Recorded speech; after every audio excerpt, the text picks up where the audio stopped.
On August 15, 1953, an armored caravan weaved through the streets of Tehran. Inside the lead car, the commander of the Iranian Imperial Guard carried a decree from the Shah, officially dismissing the country's Prime Minister, Mohammed Mossadegh, from office. The military action culminated months of secret planning by British and American intelligence agencies as part of a plot to overthrow the Iranian government.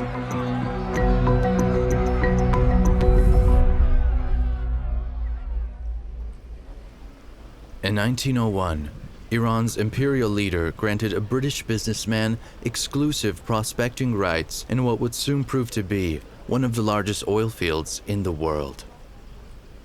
British investors formed the Anglo-Persian Oil Company, and in 1913, the British government purchased a majority stake in the corporation. By 1920, nearly 1.5 million tons of oil being extracted by the Anglo-Persian Oil Company was generating huge profits for Britain, while Iran received just 16% in royalty fees.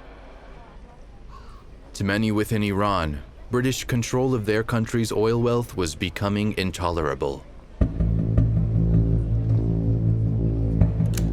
Mohammed Mossadegh was elected to a seat in parliament in 1943 as a champion of Iranian self-determination, and known for his outspoken criticism of British control of Iran's oil industry. In 1951, Iran's parliament voted to nationalize the oil industry and elected Mossadegh as prime minister.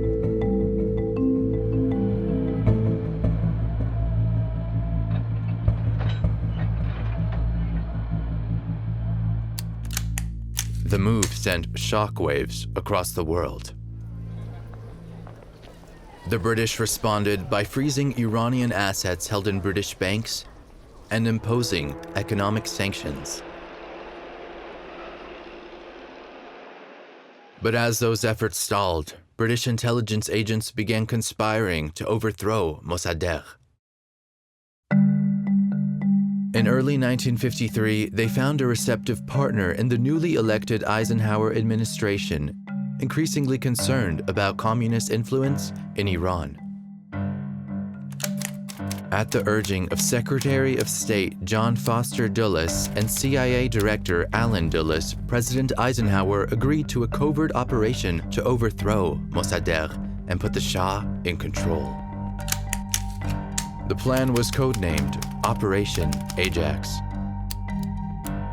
37-year-old CIA agent Kermit Roosevelt ran the operation. The CIA sent $1 million to their station in Tehran for use in any way that would bring about the fall of Mossadegh. Roosevelt placed key military leaders on the CIA payroll to gain their support. He then convinced a nervous Shah to go along with the plan to take control after military forces moved against Mossadegh.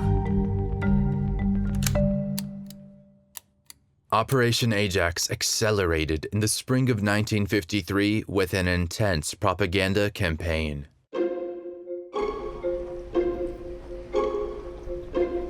The CIA bribed newspaper editors and religious leaders to denounce Mossadegh. On August 13th, the Shah signed a decree dismissing Mossadegh from office, setting the military coup in motion.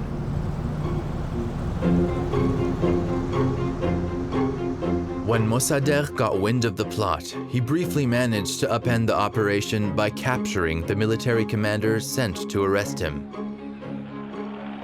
The next day, pro-Mossadegh demonstrations took place in Tehran.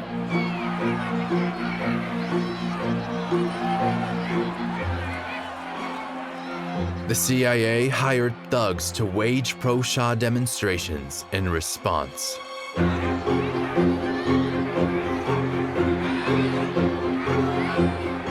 After days of protests and street fighting that left 300 people dead, the capital city was in chaos.